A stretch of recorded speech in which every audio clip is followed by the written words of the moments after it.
Hi, GCDs. Beba Olivia Aquaba. Hadia latest and hot news and I'm a promo. And so we subscribe ya. Omodian say we subscribe to the channel.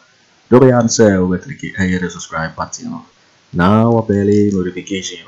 We have a new video peer be uploaded. For the first person I was a video. I feel we are now like video give us a thumbs up now fee.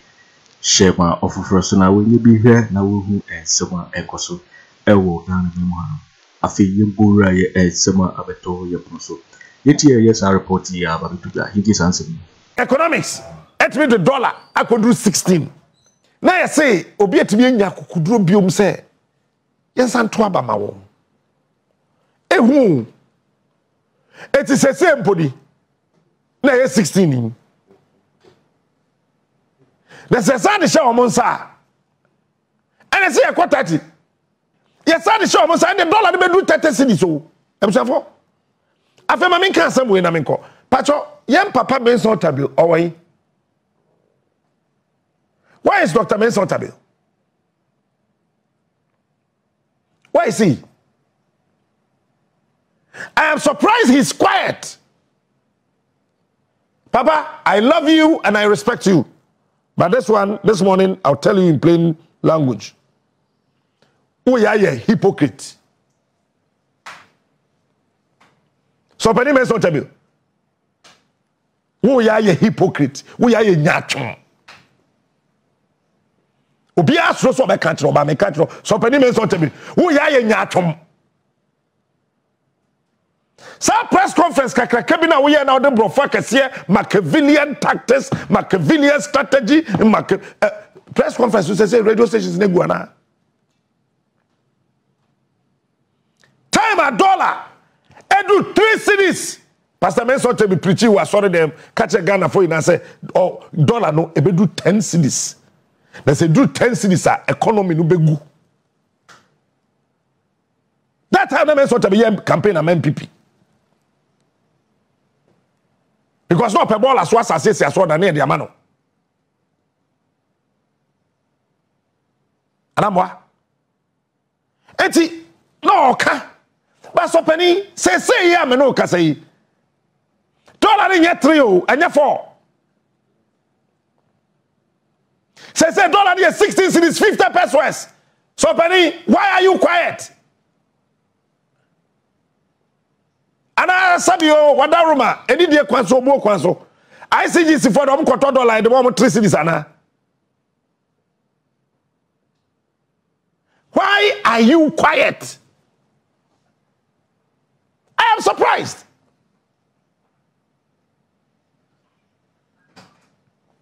And I saw Penny Mensa Otabil to coin. Ah, okay, yes, we're 2 coin. I said 3 years in Ghana. Yay, boss, Reverend, Papa of the house. Pacho says that dollar is 16. Why is Reverend Mensa Otabil quiet? You see, I keep telling people,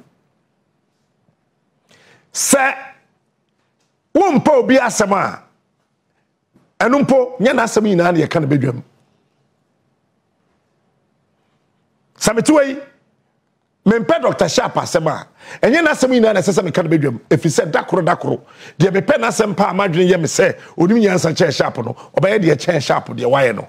Sa mre no, ube wu Sharp so ya soro abofo. Se Mahama baye Ghana for ya soro abofo.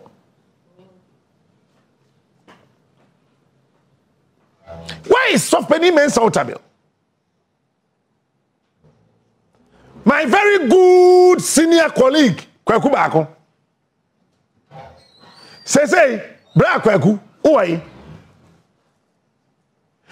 Document a coachy, document a cobra ni na Kweku Baako will be wokrum ha. Say Kweku Baako document the jato bana. Kweku Baako. Say document na wo no. Kweku Baako document no ejatom. Ana galamsey nsu aba ofie wa befa document no ko. everywhere Kweku Baako on Asempa me and am interview no na me hear Kosi say or send a text message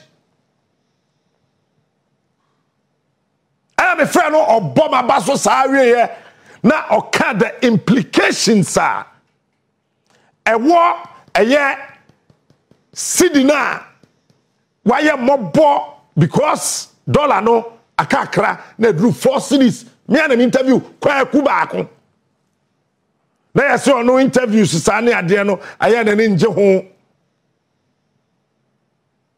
just send a text message I know what kind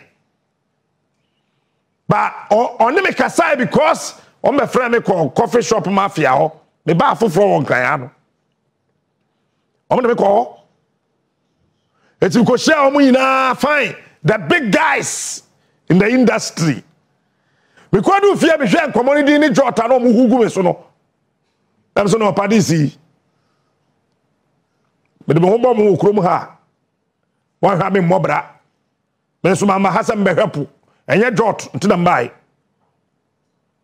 because fear na me sesa amadwe frame ya na me nko Kweku Baako wo document bebrebe no awai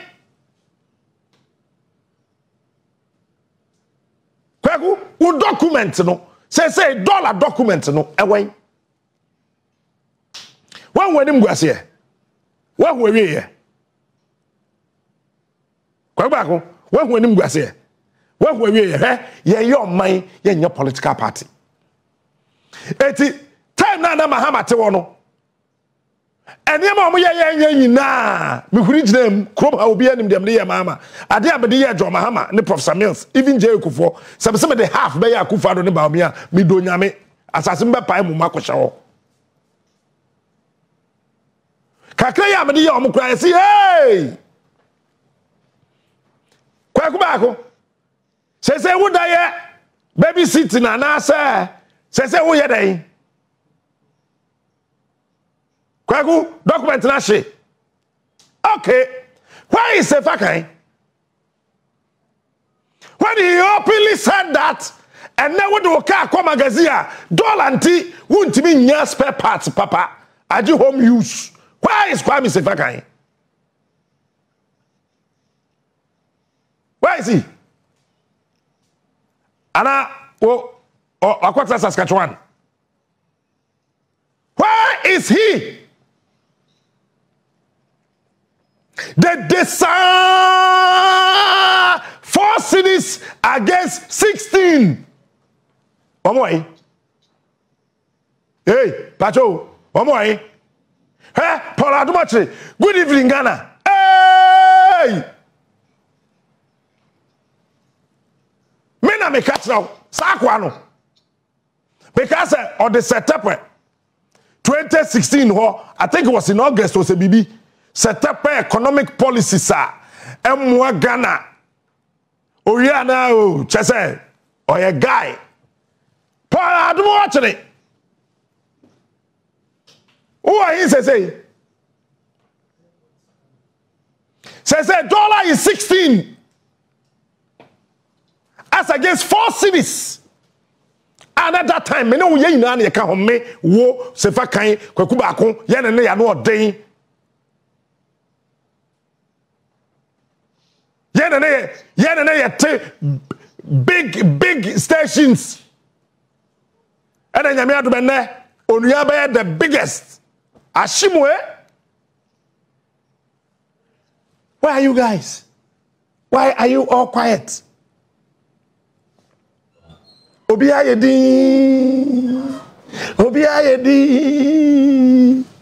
krono ma ye kom nyame na anem ho Kweku Baako Kwame Sefa Kayi Paul Adumache nyankopon anem ho se two wa homanim guase senior journalist de mo ye ade ede mfaso ne ahotobra temamfo enye de ye die wuo nyame na anem ho no Ma'am. Abanje, ne ya me nko the dollar is 16. Tiene per dollar ya there, catch o mama 16 cedis 50 pesos. 16 cedis 50 pesos. Penny for okroba ina obi ayedin. Everybody is quiet. It is not a joke anymore. Eti se dollar na ye did them chrome hana de bia ye sorry a dollar. And no na ama ye niema bo ayedin. But unfortunately for us, abai we said that nim kwan obefa so a obefa ite dollar no. You see, watch this. Yenya finance ministers bebre our Fourth Republic in. Yebenya Kwesimotwe anamwa our Rollins time. Ena ebedu J Akufo time no. Yebenya honorable yaw osafumafo. Yenya osafumafo wiye no. Ena honorable Kojo Kyeremanteng. Ebem. Professor Mills ebedi emampani. Ena ode Dr. Kwabena Agyapong. Ebeye finance minister. Na niama bo nti say. If you all this time but na niama bo nti say. Yes, I agree. Say ye koyanim, but car bia woto no. Meme car meeting. Eko 200 kilometers per hour. The fact say you throw 200 kilometers in chese minti aso go do 200. Car no eko 200 kilometers per hour. But no so chese tia so wo agibesu. Kosmebu. Eti ye kasa forward ever. And no chese ye kasa forward ever nti bibia na yajatum. No, my name kwa neko ni nipe huna mane. After Kwabena Agyapong, ena yebenya honorable Setepe. Sankrofo we mu time nyina besi 2016. Ukani na boma na dollar ye force this. Yay. Rollins, vice president, a konkansa aka, onye economist. Professor John Evans Fifiata Mills, onye tax expert. J. Akufo vice president, Alhaji Alihu Mahama, nyame fa de kransie ye. Professor Mills, nyame fa de kransie ye. A konkansa aka, nyame fa de kransie ye. Ono, womu imi anu na, womu yase no, obi anu wana onye economist. Woba Setepa, minim, Edabi Rollins vice president Pakwese Misata no no so asua ade kakra why deputy governor our Bank of Ghana enti or economist Pakwese Misata time ono so nyame fa de kransie yi din sa dollar no nyina ebe kobeba ono Setepe 4 cedis say ya me no ka say dollar is 16 cedis 50 pesos. And Tróuble Marefi by otchere 12, area 12, premtumere dollar never do 16 cedis 70 pesos. Because they say Bank of Ghana need dollars. Bank of Ghana only dollar. It's a Bank of Ghana so quarter dollar. So Bank of Ghana quarter dollar ba or discover a quarter dollar. Bank of Ghana so $1 ba or $1 sabre or the sikabe na ekojed sa dollar number you see this ta na eti what na we bisa one question say abai we pa how did we get here den pa na bedu ha now you were economic wizard.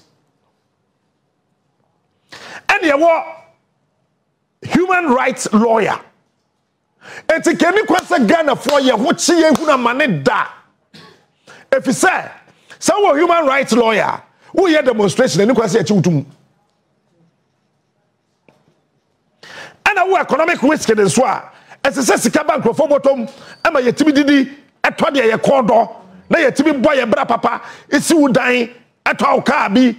What be our person pesika and a business be which we set up. How did we get here?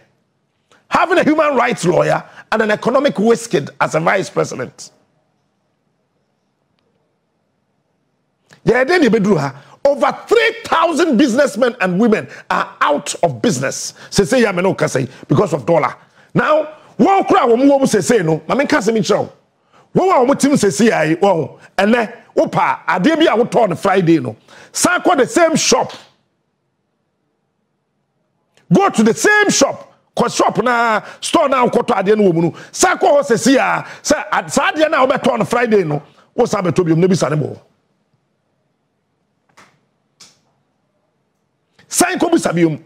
Hwe emma ekokwa su. Emma ekokwa so, emma ekokwa so. Wo mu su. Wo mu popeda wo mu tiem hyedem.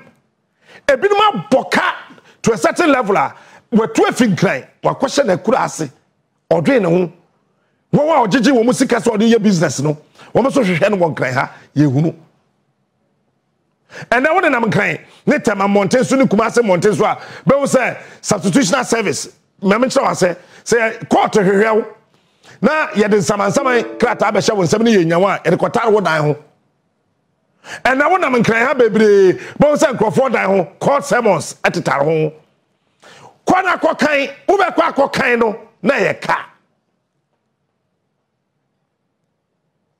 aden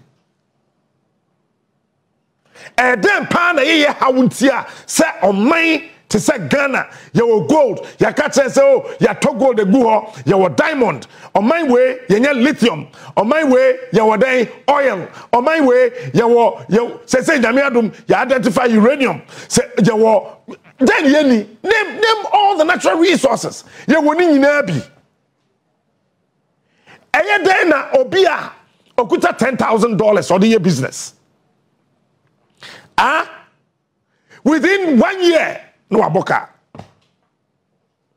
wuti e kire wadbe say oh onim nyansa na say ne yobobra mu nyame aye wadoma wukuta $10,000 ahye sister koje $20,000 sesia behu bebi ado bekwa koduru because still nipa ne $60 no e wo Ghana ha obetu eye china akwa China na Dubai no ene eye 16 cedis 50 pesos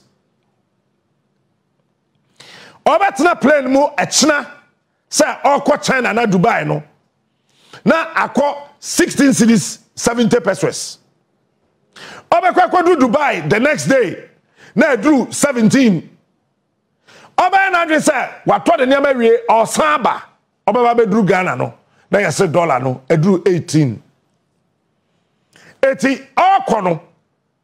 Ode mfaso and na echo. Otena plane mu a obedru Ghana no. Osifi kam ti watena kam obetena ekadin. 80 dwadini no kwa China. Onim Sikano, the aqua kodro, Obaba bedruno, na ye surprise. Eti eka pa, edan krofo so hon. Ko shops ni bebre ya tutum. What you say ni ura net kwan, ana ne ho adwo no won, ne ho nyo no. Waboka. That is why I am saying say our economic wasted.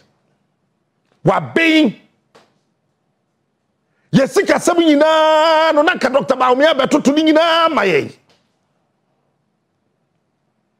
nanka ya wochi yaso ayo human rights lawyer nanado eye den necessary nipa na oka economy asem 2008 2012 2016 say weje economy asem ka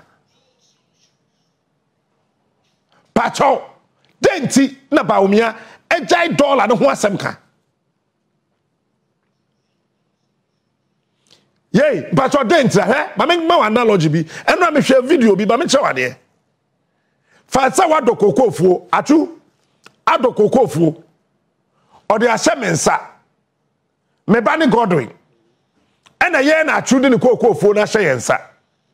Time na atu de kokofuo no hye yensa no. Na afeso na se yeti koko na yenya $100 tie ana me sa twese oh say ma ye koko na me na duru ba bi a mete a menya $100 enti captain woni oba Godwin monje so monje wado a monye koko no e ma me afeso ya ye kwa me sa twu a ese say koko no yenya $90 Mr. Chu say, me te ye me 100. me dey asem nipa mienu sa me one person me tia me nya 100 bucks mu nipa mienu me dey ade na asem nsa mo ye 90 wo dey anya hwe next year the following year 2 ye koya na ye dey 80 year 3 ye kwa ye dey 70 year 4 afei ye dey 60 afei atoso enum ye kwa ye dey aduonum aduasi osaden 60 afei atoso ade ne swate afei atoso ade ne swate ye di mfie nwotwe a na ye kote koko na ye dey kwa atu ha ye koya si o wade no I drop it from 100 bucks afei we ye ba no ye di koko boto edu ena ye dey brew sa twu se eye mate momfa bag du no entena ha ye de bag du na si ho otua ye ka ye ko na me bag order na famachi say okwa atu akoka kire say oh fa koko fuo mam na koko fuo na me papa ye na ye di 300 bucks abedu 10 bucks no sa wo de ba me ya me de betimi aye ni ye e mo ye 200 bucks we ye sure say atu or the koko no be ba body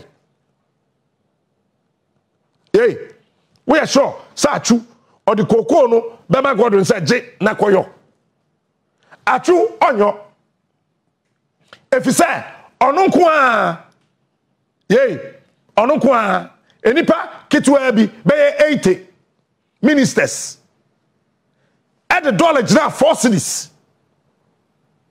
yeah tikoko 100 bucks afei esuafo maku 125 ministers plus president advice womo di koko bre ya omo say it 10 bucks minuano me ma me ka sound no de me ka kire yi na ne say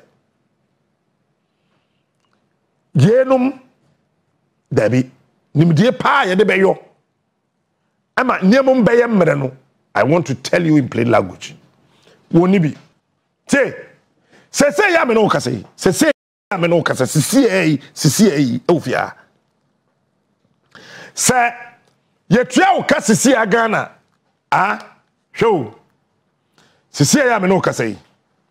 Se ye tua o ka 5,000 50 million. 1 2 3 divided by 16. Obosu market ya $312. Mata say, chemiye. Omusu market we no $312 per. It is a say sa ukopa American visa. Na ya si declare. Bosu biya no. Omusu market we $312. Yeah, ma visa. Cause wokwa woma.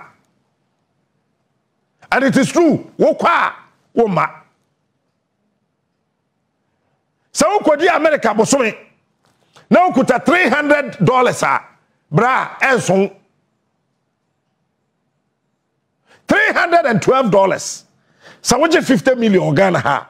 Obosu market to any value on the international market. Because dollar don any didwa we are singing na edwaso. It is almost market to $312. Who do international market in a okay. So we 10,000, 100 million. And also divided by 16 $625. Bosome waketu any. Sa ketu for international market in so what they quarter day. A day na wode kwa koye hwe ene wo we ton abibiduro ene obi ba ha wo mu ba ko ba mebusa no bisa on se denti ene na abibiduro ne bo okosoro bisa won se abibiduro ne bo abibiduro no ne bo no ekosoro hwe gallon ni a yeto white gallon white ye de engukoko gum na yeton nanka 4 Ghana white na ni tiko ko na meka no nanka 4 Ghana baako say 21 cedis. It is a Dr. Sharp edro no 100 cedis no dey ma wa wakoto gallon 21 Ghana no dey edro na gum etima refi say ansa na wo be yare no na wo woka 25 Ghana e wo Dr. Sharp wa wo dey ko ka 100 Ghana no ansa lorry fare a wo dey free fie akwa Sharp wo ansa lorry fare a wo dey free Sharp wo abafie e bibiduro bi aso no ma wo didi eti wo increase waduane a wo bedi no ti se wo di krado ko no mienu a e se wo hye den so se wo kwa abeto 3 e bia beto di 3 ni na bedi 2.5. When the practical things are here catching nipa e wo kroma nipa de bi person betia say eti bi busa wo ye business ni say how do you survive mo amokọ kwan so sesei no mo ye den na mo survive when we took quite coffee near my beton. The last time I checked, shoe be an obito. Remember shoe size 41 and you're 43. Size 41. Shoe are nani pana kofaba. Otibi to be 300, 400, 500. The same shoe oko shop wa. Bam, 1,500, 2,000. And then, unama, remember shoe ase. It showed how the economy is doing. Shoe national chia. Are so kasa wo koto sisi a $312 na wo ji o. It is a job $500 a. Wo kote afrim. Say I do 500 cedis so a and also kote afrim. Say antra sesa man emfiase andwe niam bi ho a on e bi say baby aye kono aminam ne ye kogu owo ne ye na ye kwakogu. My fear is if it's amre kosi December ending ya nye kefla dollar bedu be 18 cedis. Say anya careful. Dollar ne bedu 18 cedis. Say dollar ne kodru 18 cedis a. Ade bia wo to 500 Ghana cedis no. Share so say wo beto 1,001 fatu utirim. Say ya me no ka say aban beto petrol this week. Last week aban to petrol. This week aban beto petrol. What be dey here? Aban ne say osesa dollar bebre na kokra petrol any diesel. Not the brain. Now, Israel, any Iran, any sa a pomo, Middle East one tokado. Ama oil bo ayek ding. Nebo ekosro. Tis a oil bo no akosro dea. Abayne su here dollar bebre. And so we are kokra oil na bre. Tina what he petrol bekosro. Yo, it for winning and similar about the toy yapuno because GC News so and our channel. So we are subscribe here. But more than I say, over subscribe to the channel. And say hadi latest and hot news and I'm the Bremo. I feel we are now like if you don't give us a thumbs up now fee. Share my offer for us now when you be here and we want some so. What's will bet me at share what you fire and so we now I will complete in my next video. Thanks for watching. Like and share the video. You can also drop your comment. Please don't forget to subscribe. Click on the bell to turn on the notification.